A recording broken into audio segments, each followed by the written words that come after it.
What would you say to all your critics that say you only got over and won the WCW World Heavyweight Championship because you were Eric Bischoff's boy and his neighbor? How about this? Fuck you. Bischoff had nothing to do with it. Not you personally. I know you're just asking the question. Actually, it was Kevin Nash and Hulk Hogan who made that call. When they were making the, and it should have been me, Dusty went to Bischoff at Halloween Havoc when it was me and Goldberg and said to Bischoff, like, you know, maybe tonight's his night. And it would, everything aligned. If I'd have beat Goldie at that spot, and I'm not complaining about anything, because I had an amazing career to look back on that never should have even happened. So I'm not, you know, going, oh man, that should have been me. But that would have been the right time. When you put Sting, Flair, and Hogan in the match at one time with Diamond Dallas Page, who would have even thought that was possible 4 years earlier? Even possible. But all four of those guys were main event superstars. And Eric, the thing that Eric did for me, and I didn't really appreciate until I went to the WWF, not WWE, he protected me because we were best friends that came out of the AWA, pull apart fight together. That's how we met, pull apart fight. Later on that night, we met again out in the elevator. He's with the office people. I'm with Pat and Paul. They're like, go to your room, go to your room. And Bischoff started busting my balls. So again, like pushing me back. See how tough he is in the morning. And I get up early, got to catch my, you know, get to the plane, but I'm going by and seeing him first. And I put on my jeans, I put on my t-shirt, and I hear knock, knock, knock. I think it's, you know, the housekeeper. I open the door and it's him. And you know, back then his hair was down to here, and silver one since he's been 20. And he looked rough. He had his leather jacket on, I'll never forget it. He goes, I hear I was a real asshole last night.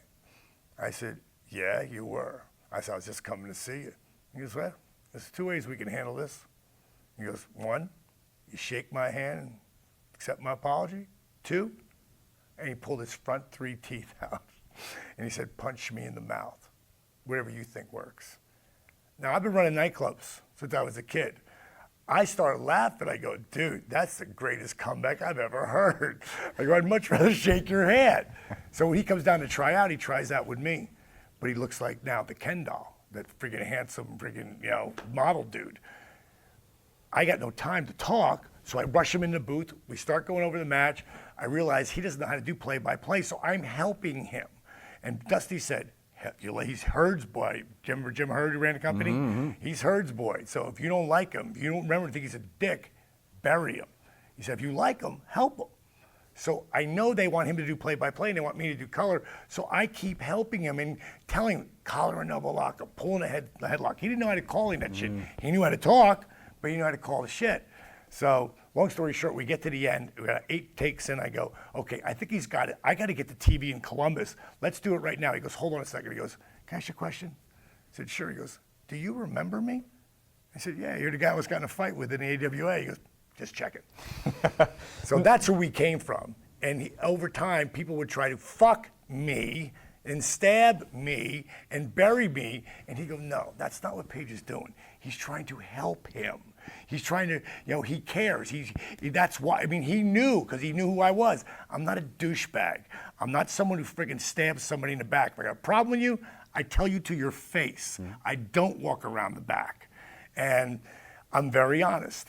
And he said to me one time, Bischoff, you need to stop helping people and stop being so honest.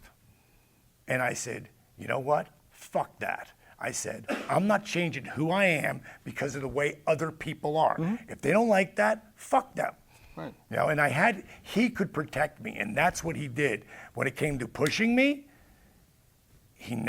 I made $85,000. Then I made $85,000 for 2 years. Then I went to 150 and 165. Anybody else who was in my position would have been making 250 and 300 right there.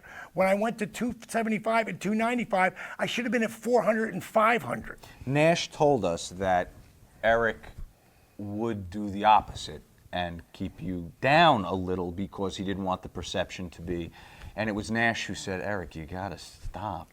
Scott Hall, when I came up with the whole idea of the NWO thing, not the NWO, but the thing where I put the shirt on and take it off and go, fuck you, I'm not taking your shirt. That's all my idea, every bit of it. I went to Kevin first to say, Kev, what do you think of this? He goes, I love it. Go tell Eric. Because they knew I was like so fed up with them holding me down and never not believing me. And I called it the Jake Roberts, Rick Rude spot. And that was like the top, not the top of the top, but the top. You never knew when Jake went out or Rick Rude went out who was going to win. I don't give a fuck if Hogan was in the ring or friggin' Bundy. You didn't know. So they knew, Kevin knew I was really like fed up and ready to leave, go to New York. That was where my mind was going. But I had this one last try. And Kevin said, I love that idea. He goes, go tell him.